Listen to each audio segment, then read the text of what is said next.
Hey Essentials parents, I'm here to show you what you're going to need for your Essentials student and yourself for this upcoming year.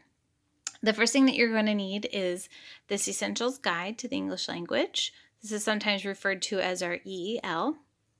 The next piece is the Teaching, Writing, Structure, and Style from IEW. This is sometimes called TWSS or TWIS. This is the backbone of our curriculum.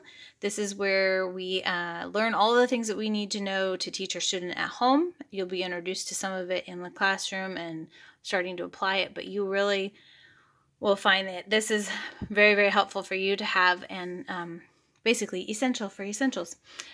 And then this is the writing component. So we take everything that we learn in this curriculum and we apply it to our workbooks. So these are the workbooks. You're going to need a teacher's manual and a student's manual.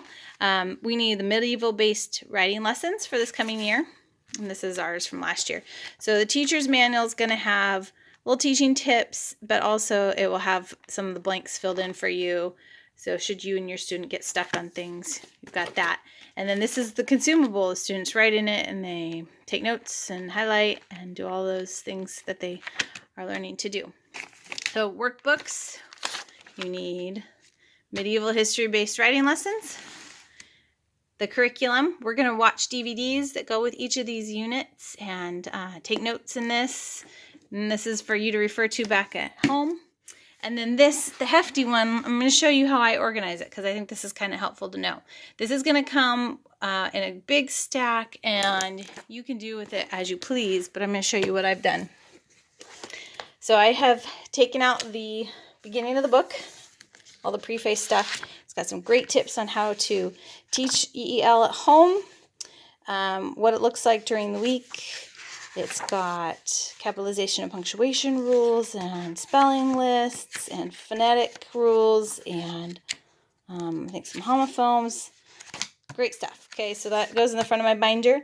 And then I take each week's lessons. Sorry, I'm having a hard time focusing there. And divide them into their own little file sleeve. So they're all labeled weeks 1 through 24. This one starts at week 7, and I'll show you why in just a minute. So we got 7 and 8, 9. As you can see, notes from previous years are in there. But this is pretty hefty. So this sits on my shelf waiting for if I need to refer to it or waiting to be moved into my little bit smaller, narrower binder. This is what I bring every week to class.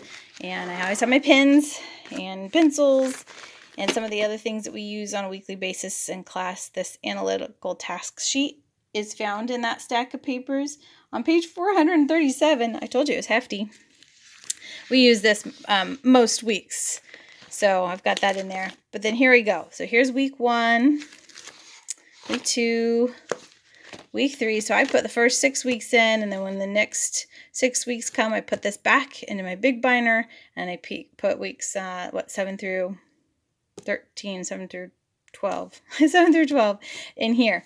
But you can see this is stuff that I take notes on. I take notes on separate pieces of paper each year. You will find, if you take notes, at least if you're like me, that this will be so vital when it comes to then coming home each week and teaching your student and following through on all the lessons that go with each week. So I highly encourage you to take notes and have a system in place. So that's what you're going to need for the upcoming year.